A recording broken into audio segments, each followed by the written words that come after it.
علی کے ماننے والوں کو سب سے نیچے ہونا زیب نہیں دیتا، علی تو سب سے اوپر، علی تو سب سے اوپر۔ مگر میں یہ عرض کرنا چاہتا ہوں کہ میں نے جو تقریر کی تھی اس میں دو باتیں کہی تھیں، ایک یہ کہ جہالت کو مٹائیے، دوسرے کہ غربت کو مٹائیے۔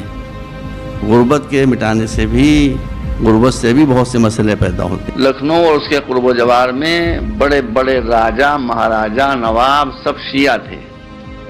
میں نے دیکھا نہیں ہے لیکن میرے والد نے بتایا، ان کے کھنڈر میں نے دیکھے، ان کے پیلیسز تھے، ان کی بلڈنگز تھیں، ان کے دروازوں پر ہاتھی بندھے رہتے، زمانے کاریں تو تھی نہیں، ہاتھی بندھے رہتے تھے۔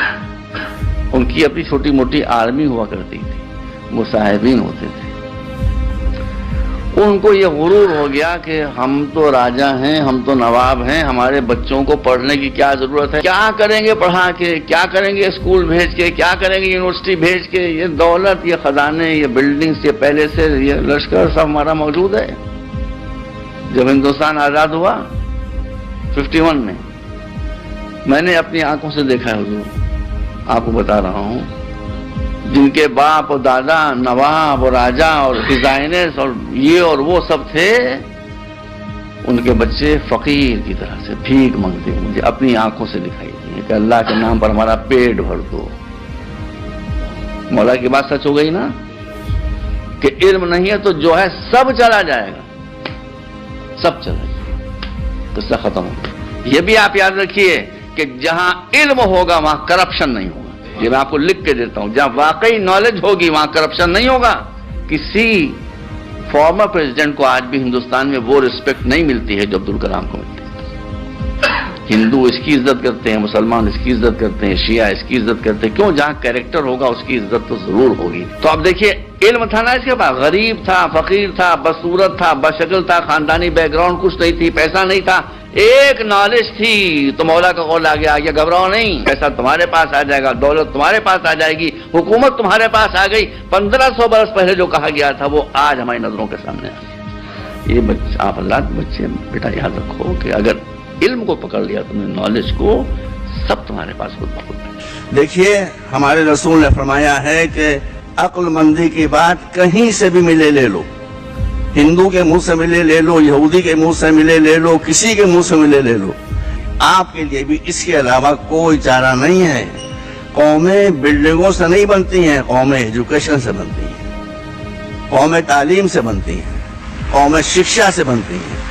کہ مولا علی نے ارشاد فرمایا ہے کہ جس کے پاس ایجوکیشن نہیں ہے اس کے پاس جو کچھ ہے وہ سب چلا جائے گا، جس کے پاس ایجوکیشن آ گئی جو کچھ اس کے پاس نہیں ہے وہ سب مل جائے گا۔ آپ کو عزت مل جائے گی، آپ کو پیسہ مل جائے گا، آپ کو حکومت ملے گی۔ دل سے نکلی ہوئی آواز کو آپ سن لیں اور دل تک پہنچا لیں کہ سب سے پہلے آپ کو اپنے بچوں کو ایجوکیٹ کرنا ہے۔ ہم نے کیا کہ مسئلہ نہیں ہے، مسئلہ اس وقت قوم کا ہے۔ قوم، مجھے یہ بات نہیں کہنا چاہیے، بہت عرصے کے بعد بمبئی آیا ہوں، مگر یہ بات میں آپ کو کہنا چاہتا ہوں چونکہ ایک بچہ کوئی کہہ بھی چکا ہے کہ اس وقت ہم ہندوستان میں سب سے نیچے ہیں، سب سے نیچے ہم ہیں۔ علی کے ماننے والوں کو سب سے نیچے ہونا زیب نہیں دیتا، علی تو سب سے اوپر تھے۔ تو ہماری قوم کو بھی اگر ہم صحیح علی کے ماننے والے ہیں تو سب کے اوپر آنا ہوگا۔ اس کے لیے سنسیئرٹی کی ضرورت ہے، جیسا کہ عاقف میاں نے ماشاءاللہ بہت سی پیاری پیاری باتیں کہیں۔ خلوص ہونا چاہیے، کوآرڈینیشن ہونا چاہیے، کوآرڈینیشن کے ساتھ ساتھ ایک دوسرے کا ساتھ دینا چاہیے۔ حضور نے فرمایا ہے کہ ما کان للہ فہو ینمو، جو شے اللہ کے لیے ہوتی ہے اس کے بڑھانے کا ذمہ دار خود اللہ ہوا کرتا ہے۔ اگر آپ اپنی نیتوں میں خلوص رکھیں گے تو آپ دیکھیں گے کہ زیرو سے کام جو شروع ہوتا ہے وہ دھیرے دھیرے دھیرے کہاں سے کہاں تک پہنچ جاتا ہے۔ یہ اس حکیم امت کے جملے ہیں جس نے پوری زندگی اپنی قوم کے جوانوں سے بس ایک چیز چاہی کہ وہ علم کے میدان میں آگے بڑھیں، اعلیٰ تعلیم حاصل کریں، کامیاب بنیں، جس کا سارا ہم و غم یہی تھا قوم سے نفرت، تعصب، غربت اور جہالت ختم ہو جائے۔ اپنے اسی خواب کو پورا کرنے کے لیے آپ نے شب و روز جد و جہد کی، انتھک محنت کی، اور اسی سائے مسلسل کا صلہ ہمیں بھی تعلیمی میدان میں مختلف کالجز، یونیورسٹی اور اسکول کی صورت میں دیکھنے کو ملتا ہے۔ جیسے ملک کے مختلف شہروں میں یونٹی اسکول اور فری ایجوکیشن پروگرامز جیسے لکھنؤ، الہ آباد، جونپور، جلال پور، بارہ بنکی، علی گڑھ اور مراد آباد۔ اسی طرح سے میڈیکل لائن میں ہیزا charitable hospital Lucknow, TMT medical centre Shikarpur. لہٰذا اگر قوم کے جوان مرحوم ڈاکٹر کلب صادق اللہ مقامہ کو خراج عقیدت پیش کرنا چاہتے ہیں تو حقیقی خراج یہ ہے کہ ان کے خوابوں کو پورا کریں، علم کے میدان میں آگے بڑھیں۔ ان کی یہی تمنا تھی کہ قوم کا ہر ایک جوان مولا کائنات حضرت علی ابن ابی طالب علیہ السلام کے اس جملے کو اپنی زندگی کا مشن بنائے، اور وہ جملہ یہ ہے: العلم سلطان، علم طاقت ہے۔ آج ہندوستان میں مسلمان اپنے آپ کو کمزور و بے بس و لاچار پا رہے ہیں۔ اکثر یہ سوال کیا جاتا ہے کہ ان مشکلات کا حل کیا ہے؟